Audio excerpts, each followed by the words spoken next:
Assalamualaikum warahmatullahi wabarakatuh dan selamat siang. Perkenalkan, nama saya Ismiralda dari Universitas Cokro Aminoto Purwokerto, Prodi Pendidikan Biologi kelas 7A. Jadi pada kesempatan kali ini saya akan membahas salah satu jurnal yang berjudul tentang hubungan diabetes mellitus dengan kejadian gagal ginjal kronik.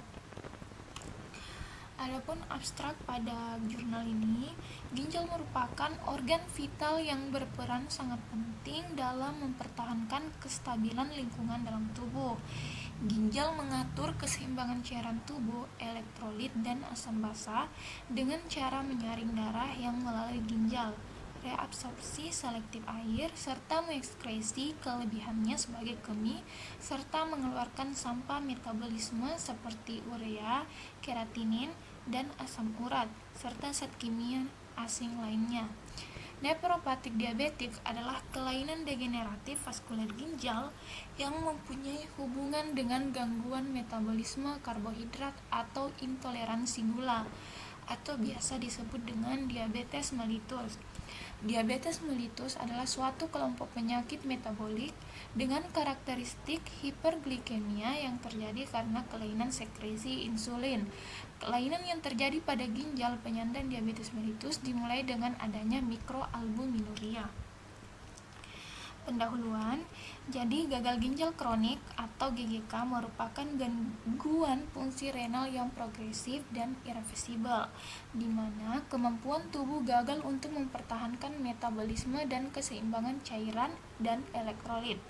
Gagal ginjal kronik dapat berlanjut menjadi gagal ginjal terminal atau end-stage renal disease, di mana ginjal sudah tidak mampu lagi untuk mempertahankan substansi tubuh sehingga membutuhkan penanganan lebih lanjut berupa tindakan dialisis atau pencangkokan ginjal sebagai terapi pengganti ginjal. Nah, dari data yang dikumpulkan oleh Indonesia Renal Registry atau IRR pada tahun 2007 sampai dengan 2008, didapatkan penyebab tersering pada gagal ginjal kronis adalah diabetes mellitus, sekitar 23%. Diabetes mellitus atau DM adalah suatu kelompok penyakit metabolik dengan karakteristik penyakit hiperglikemi yang terjadi karena kelainan sekresi insulin, gangguan kerja insulin atau keduanya, yang menimbulkan berbagai komplikasi kronik pada mata, ginjal, saraf, dan pembuluh darah. Adapun isi pada jurnal ini, jadi gagal ginjal kronik adalah keadaan klinis kerusakan ginjal yang progresif dan irreversibel, berasal dari berbagai penyakit yang berlangsung lambat sehingga ginjal tidak mampu mempertahankan metabolisme tubuh dan keseimbangan cairan elektrolit saat terjadi uremia.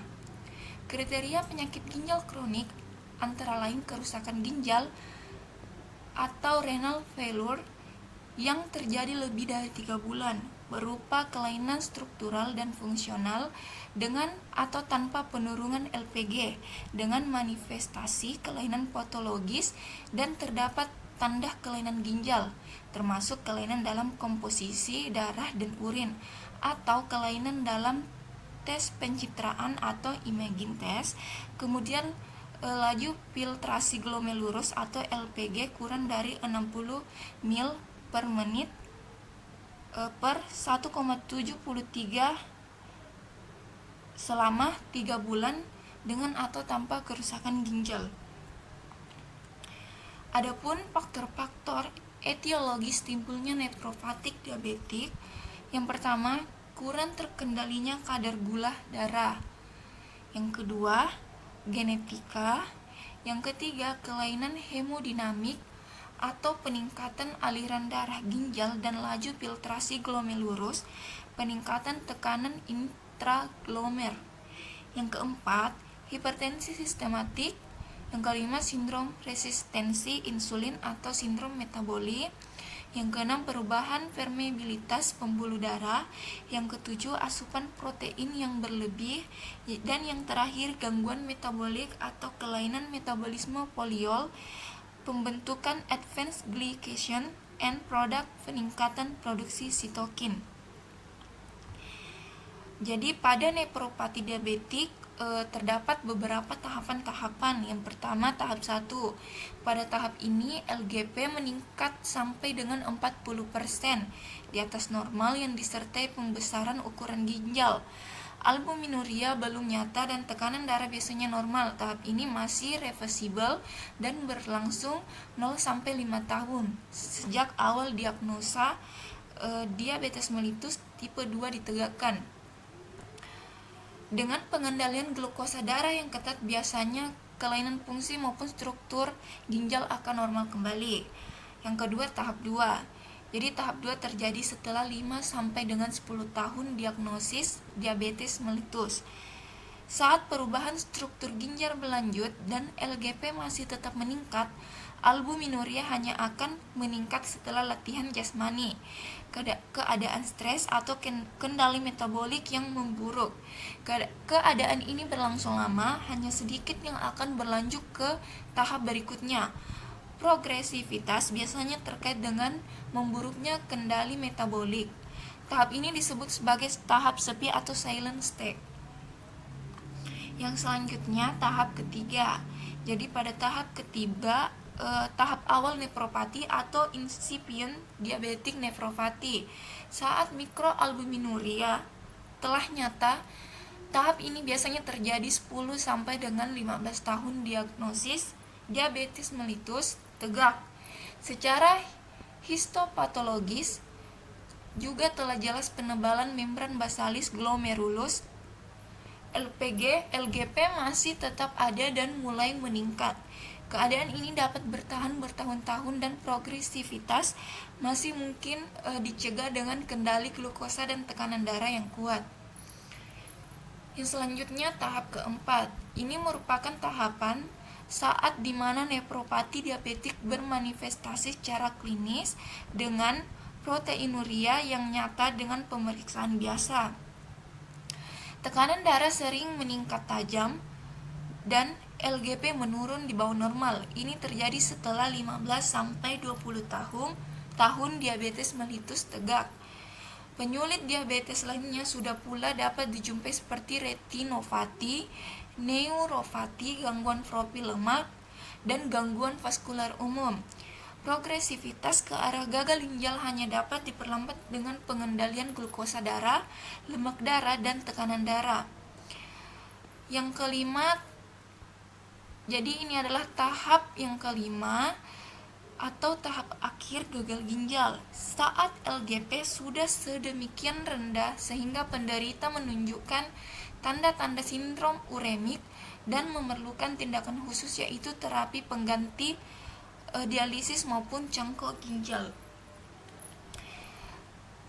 Adapun ringkasan pada jurnal ini, jadi gagal ginjal kronik atau GGK merupakan gangguan fungsi renal yang progresif dan irreversibel, di mana kemampuan tubuh gagal untuk mempertahankan metabolisme dan keseimbangan cairan dan elektrolit. Gagal ginjal kronik dapat berlanjut menjadi gagal ginjal terminal atau end-stage renal disease, di mana ginjal sudah tidak mampu lagi untuk mempertahankan substansi tubuh, sehingga membutuhkan penanganan lebih lanjut berupa tindakan dialisis atau pencakokan ginjal sebagai terapi pengganti ginjal. Nah, salah satu faktor resiko gagal ginjal kronik diabetes mellitus yang berkomplikasi menjadi nefropatik diabetik. Nefropatik diabetik atau penyakit ginjal diabetik adalah suatu komplikasi penyakit diabetes mellitus yang tidak terkendali dengan baik.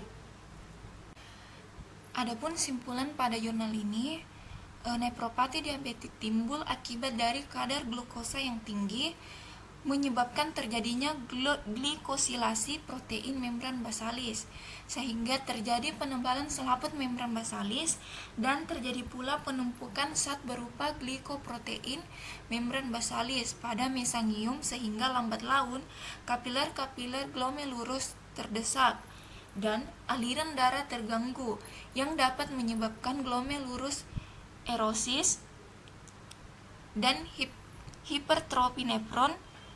Perlu dilakukan screening setiap 6 bulan melalui metode pemeriksaan urin untuk melihat apakah masih terdapat mikroalbuminuria.